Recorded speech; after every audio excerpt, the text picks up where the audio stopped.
Hello everyone, welcome back to my channel. Subscribe my channel and press the bell button to get the latest notification of the video. Hello friends, good morning dear friends. मैं रेनू पटेल आपके लिए लेके आई हूँ productivity. Dear friends, हमने कल देखा था productivity के बारे में और आज देखेंगे फैक्टर अफेक्टिंग प्रोडक्टिविटी। तो आइए पढ़ते हैं कैसे कैसे कौन कौन से फैक्टर अफेक्ट करते हैं प्रोडक्टिविटी को। तो यहाँ पे है फैक्टर अफेक्टिंग प्राइमरी प्रोडक्टिविटी। ठीक है, तो फर्स्ट इसमें होता है photosynthesis capacity of the producer. ठीक है, solar radiation available, temperature, soil moisture. ठीक है, ये चार चीज़ें हैं जो कि अफेक्ट करती हैं। और आगे देखें तो यह कहेंगे plant species inhibit a particular area. Variety of environmental factor भी होते हैं जैसे कि टेम्परेचर, सॉइल और सोलर रेडिएशन। और उसके बाद होता है availability of the nutrients, after that photosynthetic capacity of the plant. ठीक है, इसी को हमने समझने के लिए इस फॉर्म में लिखा है ताकि इन चीज़ों का मतलब हमें समझ में आए। ठीक है, तो यहाँ पे है पहले समझते हैं photosynthetic capacity of the producer, मतलब कि जितना अमाउंट ऑफ फोटोसिंथेसिस प्लांट हमारा करता है, ठीक है, उस पर हमारा प्रोडक्टिविटी डिपेंड करेगा। क्यों? क्योंकि अगर हमारा प्लांट जो है तो फोटोसिंथेसिस कम करेगा तो प्रोडक्टिविटी कम होगी, सिंपल सी बात है। तो इस पर डिपेंड करेगा। सोलर रेडिएशन पे कैसे डिपेंड करेगा? क्योंकि अगर हम अगर लाइट ना हो, सनलाइट ना हो, तो प्लांट क्या करेगा? फोटोसिंथेसिस नहीं कर पाएगा, तो ऑलरेडी हमारा प्रोडक्टिविटी डिक्रीज़ हो जाएगा। तो इसीलिए हमारा सोलर रेडिएशन की अवेलेबिलिटी भी अफेक्ट करता है प्रोडक्टिविटी कितना होगा। आफ्टर दैट टेम्परेचर, कहते हैं कि जो हाई टेम्परेचर होता है प्रोडक्टिविटी को वो करता है, मतलब इंक्रीज़ करता है, इसलिए टेम्परेचर भी अफेक्ट करेगा हमारा प्रोडक्टिविटी। क्योंकि टेम्परेचर कम तो प्लांट हमारा उतने एफिशिएंटली काम नहीं कर पाएगा, मतलब अपना प्रोडक्शन नहीं कर पाएगा फूड का, इसलिए। After that soil moisture is most important, because अगर आप सॉइल में मॉइस्चर नहीं रहेगा तो प्लांट सूखने लगेगा, उसको पानी चाहिए, उसको मॉइस्चर चाहिए ताकि वो अपना ग्रोथ कर सके। इसीलिए अगर मॉइस्चर नहीं है तो हमारा प्लांट वीक होगा, उसके कारण हमारा प्रोडक्टिविटी वीक हो जाएगा डेफिनेटली। ठीक है, अगर आगे हम देखें तो some important factor related the productivity. ठीक है, इसका मतलब क्या है? The annual NPP net primary productivity, ठीक है, of the whole biosphere is approx 170 billion ton. Dry weight में देखिए, dry weight of organic matter. ठीक है, उसके बाद मतलब ये कि हमारे पूरे बायोस्फीयर का नेट प्राइमरी प्रोडक्टिविटी कितना होता है, मतलब सारे इकोसिस्टम को मिला के, जैसे एक्वेटिक इकोसिस्टम हो गया, हमारा टेरेस्ट्रियल इकोसिस्टम हो गया। ठीक है, इन सारे इकोसिस्टम का मिला के हमारा जो पूरे होल बायोस्फीयर का नेट प्राइमरी प्रोडक्टिविटी होता है वो कितना होता है, मतलब प्रोड्यूसर द्वारा प्रोड्यूस किया गया, तो वो होता है 170 बिलियन टन। ठीक है, उसके बाद अगर हम देखें तो productivity of the ocean only 55% billion ton, जो कि 55 बिलियन होता है, जो कि 32% है टोटल का। ठीक है, तो इसका मतलब कि हमारा जो टोटल बायोस्फीयर का 170 बिलियन होता है टन, तो और उसके बाद ओशियन इसमें कितना कंट्रीब्यूट करता है? 55 बिलियन, जो कि केवल 32% है। ठीक है, while its cover the 70% of earth, क्योंकि अगर अर्थ का 70% हिस्सा पानी ने कवर किया है तो उसका प्रोडक्टिविटी ज़्यादा होना चाहिए था, पर ऐसा नहीं है, क्योंकि यहाँ पे ये दिखा रहा है केवल 32% कंट्रीब्यूट कर रहा है ओशियन। आगे देखिए क्यों ऐसा हो रहा है? Because of the 2 limiting factor. वो लिमिटिंग फैक्टर क्या है? First light, second is nutrient. Light क्यों? It decreases with depth, because light depth के अकॉर्डिंग मतलब घटती जाती है। सबसे सुपरफिशियल जो हमारा लेयर होता है वाटर का, उस पर हमारा लाइट इंटेंस पहुँचता है, इसके कारण हमारे जो उसमें जो प्लैंकटन, फाइटोप्लैंकटन होते हैं, फाइटोप्लैंकटन अपना काम कर लेते हैं, फोटोसिंथेसिस कर लेते हैं, तो हमारा वहाँ पे तो हो गया। लेकिन जैसे जैसे डेप्थ बढ़ता जाता है तो वो ऑर्गेनिज्म जो कि डेप्थ में रहते हैं उनको लाइट नहीं मिल पाती है, जिसके कारण हमारा फोटोसिंथेसिस का रेट घट जाता है, मतलब प्रोडक्टिविटी घट जाती है हमारी।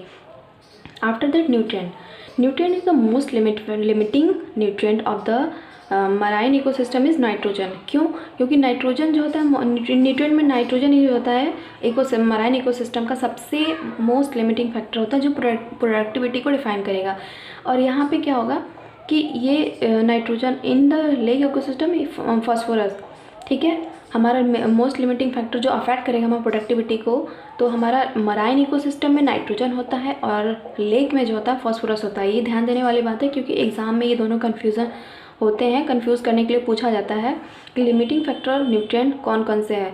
अलग अलग पूछेगा, मराइन इकोसिस्टम में तो नाइट्रोजन बोलना पड़ेगा, और अगर लेक में पूछता है तो हमें फॉस्फोरस बोलना पड़ेगा। आफ्टर दैट हम देखते हैं कि प्रोडक्टिविटी लैंड में क्या क्या होती है, वाटर में, ठीक है। तो लैंड का देखें तो हम मैक्सिमम और मिनिमम देखेंगे। तो maximum productivity tropical rain forest देता है हमें, ठीक है। ये कितना देता है per unit area, maximum productivity इसकी मिलती है हमें यहाँ पे कितना मिलता है, 20 टन पर आवर पर ईयर, ठीक है, पर हेक्टेयर पर ईयर। तो आफ्टर दैट इसका हम मिनिमम प्रोडक्टिविटी कहाँ पे मिलती है हमें, डिज़र्ट, जैसे कि टुंड्रा डिज़र्ट, यहाँ पे less than 1 ton per hectare per year, ठीक है। Due to the less producer, क्यों यहाँ पे मिनिमम, क्यों यहाँ पे मैक्सिमम क्यों है, क्योंकि यहाँ पे प्रोड्यूसर ज़्यादा हैं, ट्री है, हर्ब है, ट्री है, ठीक है। तो और यहाँ पे क्या मिनिमम क्यों है, क्योंकि यहाँ पे प्रोड्यूसर ही कम है। कहाँ प्लांट देखने को मिलता है, अगर हम डिज़र्ट की बात करें तो डिज़र्ट में कितने कम अमाउंट ऑफ प्लांट्स होते हैं, जिसके कारण हमारा प्रोड्यूसर की संख्या घटने से हमारी प्रोडक्टिविटी घट जाती है। और हम वहीं अगर वाटर में देखते हैं तो मिनिमम कहाँ पे होता है, वेरी डीप लेक। डीप में क्यों, क्योंकि डीप में सनलाइट ही नहीं पहुँचती है, तो वैसे ऑर्गेनिज्म भी वहाँ पे नहीं पाए जाते हैं। आफ्टर दैट अगर मैक्सिमम पूछा है तो कोरल रीफ। कोरल रीफ एक ऐसा एरिया है जहाँ पे मैक्सिमम प्रोडक्टिविटी होता है वाटर का, ठीक है। और अगर हम आगे देखें तो most productivity agro ecosystem is sugarcane rice ecosystem. क्या, क्यों, यहाँ पे 3 से 4 kg per meter square per year हमें प्रोडक्टिविटी देखने को मिलता है। तो मतलब agro ecosystem is the, agro ecosystem में अगर हम देखें जो कि एक मैन मेड इकोसिस्टम होता है, तो उसमें जो शुगर केन और राइस का इकोसिस्टम होता है, तो राइस का खेत और शुगर केन का खेत, उसमें हमें 3 से 4 kg per meter square per year हमें प्रोडक्टिविटी देखने को मिलता है। अगर हम आफ्टर दैट पढ़ते हैं डिकम्पोजिशन क्या होता है, breakdown of the complex organic matter into the inorganic substance like CO2, water and nutrient is called the decomposition। मतलब किसी भी ऑर्गेनिक मैटर का सिंपलेस्ट फॉर्म में हो जाना है, क्योंकि अगर ऑर्गेनिक मैटर है, ठीक है, ऑर्गेनिक मैटर है तो वो डिकम्पोज करेगा। कौन डिकम्पोज करेगा, डिकम्पोजर। वो डिकम्पोजर ने इसको डिकम्पोज किया और इनऑर्गेनिक में चेंज कर दिया, फिर CO2, वाटर, न्यूट्रिएंट, etc, ठीक है, इन सब में इसको चेंज कर दिया। फर्दर डेट ये यूज़ हो जाएगा बाय द अदर ऑर्गेनिज्म, ठीक है। फिर हम अगर आगे देखें तो आगे देखते हैं हमारा डिकम्पोजिशन होता कैसे, ठीक है, कौन करता है, डिकम्पोजर कौन होता है। तो यहाँ पे हम डिकम्पोजर का नाम देख रहे हैं कि अर्थवर्म, ठीक है। अर्थवर्म जो होता है कि डेट्रीवोर्स बोलते हैं। डेट्रीवोर्स का मतलब वैसे ऑर्गेनिज्म जो किसी ऑर्गेनिक मैटर को डिकम्पोज करते हैं, उसको ब्रेक करते हैं, ठीक है, सिंपल फॉर्म में लाते हैं। तो अर्थवर्म क्या होता है, इसको बोलते हैं फार्मर्स फ्रेंड। क्यों, क्योंकि हेल्प करता है किसमें, break down of the complex organic matter. और ये क्या करता है, लूजनिंग ऑफ द सॉइल, मतलब सॉइल को लूज बनाता है और कॉम्प्लेक्स ऑर्गेनिक मैटर को सिंपल फॉर्म में लाता है, इसलिए इसको बोलते हैं डिकम्पोजर, क्योंकि डिकम्पोजिशन का मतलब होता है कॉम्प्लेक्स फॉर्म से सिंपल फॉर्म में लाना। यहाँ पे क्या है, raw material for the decomposition in detritivores, ठीक है। इसमें क्या क्या होता है, कंटेन रॉ मटेरियल क्या होता है, जैसे कि जो कि मतलब जिसको बोलते हैं डेट्रीवोर्स, जो डिकम्पोज करता है उसको बोलते हैं डेट्रीवोर्स, ठीक है। और जो डिकम्पोजिशन के लिए जो प्रोडक्ट है, जो ऑर्गेनिक मैटर, उसको बोलते हैं डेट्राइटस। तो डेट्राइटस क्या क्या होते हैं, डेड प्लांट रिमेन्स, ठीक है, डेड प्लांट रिमेन्स में क्या क्या आएंगे, लीफ, बार्क, फ्लावर, ठीक है। और dead remain of the animal include the faecal matter, ये सारे क्या क्या आएंगे, डेट्राइटस में आएंगे। तो डिकम्पोजिशन प्रोसेस कैसे होता है हम देखते हैं। 3 प्रोसेस है, फ्रैगमेंटेशन ऑफ डेट्राइटस, मतलब जो भी ऑर्गेनिक मैटर है, लीफ है, बार्क है, फ्लावर है, कोई भी, और leaching process, after that catabolism, ठीक है। अब हम एक एक चीज़ पढ़ते हैं कि वो ये सारी चीज़ें होती क्या है। तो कैटाबोलिज्म मतलब ब्रेकडाउन होता कितने फॉर्म में, 2 फॉर्म में, पहले तो ह्यूमिफिकेशन होगा, आफ्टर दैट मिनरलाइजेशन होगा। अब देखते हैं कि फ्रेगमेंटेशन ऑफ डेट्राइटस कैसे होता है। फ्रेगमेंटेशन ऑफ डेट्राइटस देखें तो हमें breakdown of the detritus into smaller particle by the detritivores as the earthworm, it increase the surface area of the decomposition, ठीक है। फ्रेगमेंटेशन में सिंपल क्या होता है कि अगर कोई बड़ा ऑर्गेनिक मैटर है तो उसको हम तोड़ के सिंपल छोटे छोटे फॉर्म में ला देना ही हमारा क्या कहता है, फ्रेगमेंटेशन, फ्रेगमेंट फॉर्म में कर देना, ठीक है।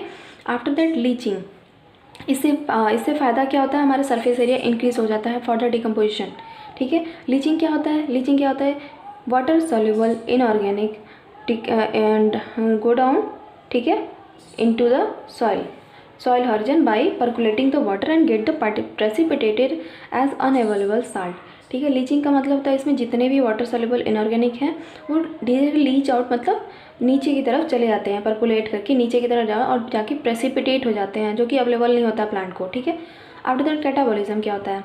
कैटाबॉलिज्म मतलब carried out by the saprophytic bacteria and fungi, जो कि फ्लैजलेट्स भी इसमें आते हैं।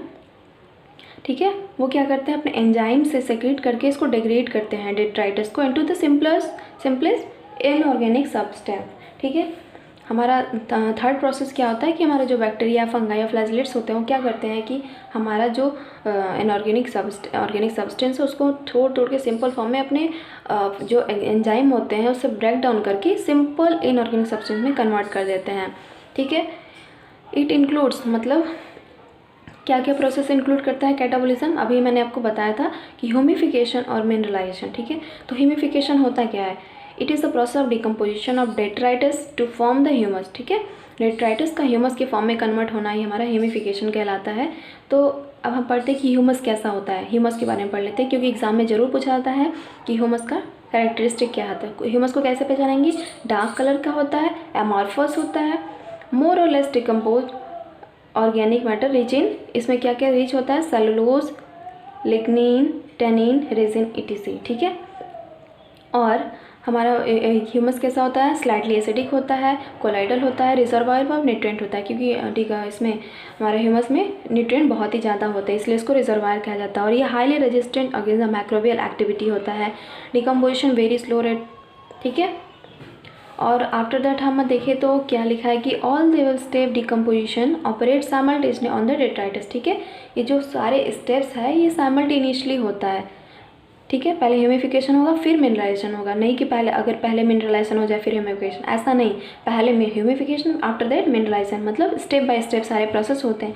और मिनरलाइजेशन में क्या हुआ? It is the release of the inorganic substance from the humus by the saprophytic microbes during the process of decomposition. ठीक है, यहाँ पे बोला कि इनऑर्गेनिक सब्सटेंस का फ्रॉम ह्यूमस से मतलब उसको अलग कर देना, ठीक है, रिलीज़ कर देना ही क्या कहता है? मिनरलाइजेशन कहलाता है। आफ्टर दैट देखिए तो हमें humification and mineralization occur during the decomposition in the soil. ये दोनों प्रोसेस कब होंगे? जब डिकम्पोजिशन का प्रोसेस होगा तब हमारा ह्यूमिफिकेशन और मिनरलाइजेशन प्रोसेस होता है। ठीक है, अब फैक्टर अफेक्टिंग द डिकम्पोजिशन, क्या क्या फैक्टर अफेक्ट करते हैं?